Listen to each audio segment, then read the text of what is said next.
3/2019 5 నెలలు పట్టింది అధ్యక్ష. 2018-19లో యాసంగి పంట రైతు బంధు డిసెంబర్ 10 నెలల మొదలు పెడితే 19లో మార్చి 30 తారీఖు వరకు వేసింది అధ్యక్ష. 5 నెలలు పట్టింది వాళ్ళకు 2018-19లో రైతు బంధు వేయడానికి. వస్తున్న ఎలక్షన్ ఇయరే కాదు, ఆ తర్వాత సంవత్సరాలు కూడా ఉన్నాయి, తొందర ఎందుకు.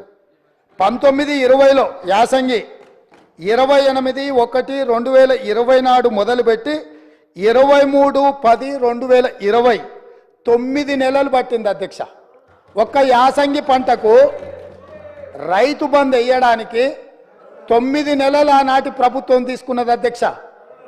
వీళ్ళ చరిత్ర ఇక మీ కరోనా వచ్చిందో మీ కర్మ కాలిందో నేనేం చెప్తా కానీ 2020-21 అధ్యక్ష 25/12/2020 నాడు మొదలుపెట్టి 22/4/2021 4 నెలలు పట్టింది అధ్యక్ష. 2020-21 సంవత్సరంలో యాసంగి పంట.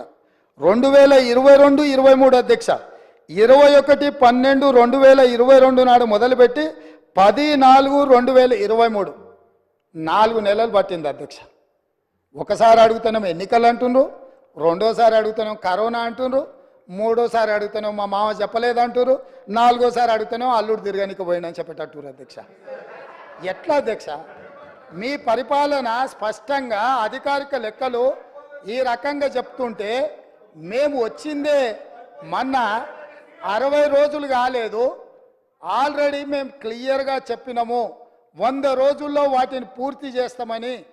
అయినా అప్పుడే రైతు బంధు ఇవ్వలేదు అని గగ్గోలు పెట్టి రైతులను రెచ్చగొట్టాలన్న ప్రయత్నం చేస్తే రైతులేమన్నా అమాయకుల అధ్యక్ష? వాళ్ళకి తెలీదా ఎవరి చిత్తశుద్ధి ఏంది, ఎవరి ఆలోచన ఏంది, ఎవరు ఏం చేస్తుండ్రో, ఎవరు ఏ రకంగా వ్యవహరిస్తుండ్రో తెలీదా అధ్యక్ష? అదేవిధంగా అధ్యక్ష ఆర్టీసీ బస్సు మహిళల గురించి వీళ్ళు మాట్లాడుతున్నది, వాళ్ళకు నష్టం జరిగింది ఆటో డ్రైవర్లని. ఒక ఆయన ఆటో రాముడు కృష్ణానగర్లో మొత్తం సినిమాకి సంబంధించిన వాళ్ళే ఉంటారు, సురభి నాటకాలు వేసేవాళ్ళు, సినిమాలో చిత్రసీమలో ఎక్స్ట్రా క్యారెక్టర్స్ అంటారు, ఏమంటారు వాళ్ళను? ఎక్స్ట్రా అంటే ఎక్స్ట్రా ఆర్టిస్టులు అంటే ఏమంటారు? జూనియర్ ఆర్టిస్టులు కృష్ణానగర్లు ఉంటారు. టీఆర్ఎస్లో ఒక జూనియర్ ఆర్టిస్టు ఆడేదో సమావేశానికి పోయిందంట, ఆడ ఆటో కనిపించిందంట, ఆటో ఎక్కి ఆటో రాముడు ఆఫీస్కి పోయిందంట. మళ్ళీ దాంట్లో మాత్రము లోపల కెమెరా పెట్టిరు అధ్యక్ష, ఆయన ఎక్కింది దిగింది షూటింగులు చేయడానికి. ఏంది అధ్యక్ష ఈ డ్రామా? ఏంది డ్రామా? ఏంది ఇది? మేము ఈ తెలంగాణ సమాజంలో ఉన్న ఆడబిడ్డల్ని హక్కున చేర్చుకోవాలన్న ఆలోచనతోని, ఒక మంచి ఆలోచనతోటి ఆర్టీసీ బస్సుల్లో ఆడబిడ్డలకు మేము ఉచిత ప్రయాణం కల్పించినాం. 2014 నుంచి 2019 వరకు మంత్రివర్గంలో ఒక్క ఆడబిడ్డ కూడా మీరు మంత్రి పదవి ఇవ్వకపోయినా అక్కడ ఉన్నవాళ్ళు ఏ రోజు కూడా ఒక్క ఆడబిడ్డ కూడా మంత్రి పదవి ఎందుకు ఇవ్వలేదు సార్ అని అడిగిన వాళ్ళు కాదు పాపం. ఎందుకంటే అడిగేంత సాహసం చేస్తే వాళ్ళకి ఆ ఉండే ఉద్యోగం కూడా ఉండదన్న సంగతి వాళ్ళకి తెలుసు. కాబట్టి వాళ్ళు మంత్రి పదవులు ఇవ్వకపోయినా కోట్లాది మంది ఆడబిడ్డలకు మా పొన్నం ప్రభాకర్ గారు మేము మొదలుపెట్టిన బస్సు ప్రయాణాన్ని టోటల్గా ఆడబిడ్డలందరికీ కూడా చెప్పి ఉచితంగా బస్సు ప్రయాణం ఇస్తే దాదాపుగా అధ్యక్ష ఇప్పటి వరకు 15,21,00,000 ప్రయాణాలు ఆడబిడ్డలు ఉపయోగించుకున్నారు. 535.52 కోట్ల రూపాయలు ఇప్పటివరకు ప్రభుత్వం ఆడబిడ్డల కోసం ఖర్చు పెట్టింది అధ్యక్ష.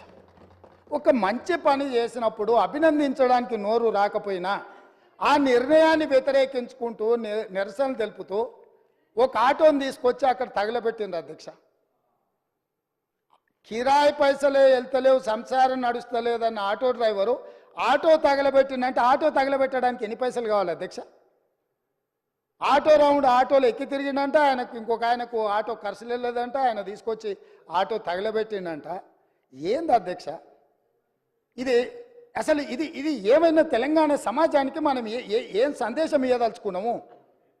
ఇంకొక నటుడేమో 100 రూపాయలు పెట్టి పెట్రోల్ కొనుక్కుంటాడు, కానీ 10 పైసలు పెట్టి అగ్గిపెట్ట కొనుక్కోడు, అగ్గిపుల్ల దొరకదు. కవులకు కళాకారులకు తెలంగాణ నిలయమని మనందరికీ తెలుసు అధ్యక్ష. కానీ నటులకు కూడా కొదవ లేకుండా పోయింది. ఒక్క నటుని కూడా మెతుకుతే ఇద్దరిద్దరు నటులు దొరుకుతారు అధ్యక్ష. ఈ ప్రభుత్వం నడుపుతున్న విధానాన్ని చూడలేక. కాబట్టి ఇవాళ నేను ఒకటే సూచన చేస్తున్నా, అక్కడ ఉండే మా సోదరిమణులకు, మా సోదరులకు ఒక మంచి నిర్ణయం తీసుకున్నాం మన ఆడబిడ్డల కోసము. దానివల్ల ఆదాయం కూడా పెరిగింది. నేను మీకు లెక్కలు చెప్పదలుచుకున్న ఎండోమెంట్స్, దేవాలయాలు సందర్శనలకు పోయి రాష్ట్రం యొక్క ఇన్కము ఏ విధంగా పెరిగిందో కూడా మన వాళ్ళకి నేను లెక్కలు చెప్పదలుచుకున్నా అధ్యక్ష. ఆడబిడ్డలు బస్సు ప్రయాణాన్ని ఉపయోగించుకొని ఎక్కువ దైవ దర్శనాలు చేసుకోవడం వల్ల దేవాదాయ శాఖ యొక్క ఆదాయము నవంబర్లో, అంటే ఉచిత బస్సు ప్రయాణం లేనప్పుడు దేవాదాయ శాఖ ఆదాయము 49.28 కోట్ల అధ్యక్ష. అదేవిధంగా డిసెంబర్లో మేము ఉచిత బస్సు ప్రయాణం మొదలుపెట్టినాక ఆడబిడ్డలు కుటుంబ సభ్యులతోని యాదగిరిగుట్టనో లేకపోతే జోగులాంబనో లేకపోతే ఇతర దేవాలయాలు భద్రాచలంలో రాములవారినో ఇట్లా వివిధ దేవాలయాలను సందర్శించుకోవడం వల్ల డిసెంబర్ నెల ఆదాయము 93.24 కోట్ల రూపాయల అధ్యక్ష. జనవరి ఆదాయము 68.69 కోట్ల అధ్యక్ష. అంటే ఈరోజు ఆడబిడ్డలకు బస్సులో ఉచిత ప్రయాణం కల్పించడం వల్ల ఆడబిడ్డలు చాలా కాలం నుంచి కుటుంబ సభ్యులతో దైవ దర్శనం చేసుకోవాలన్న ఆలోచన ఉండి అవకాశం రాక ఆర్థిక పరిస్థితి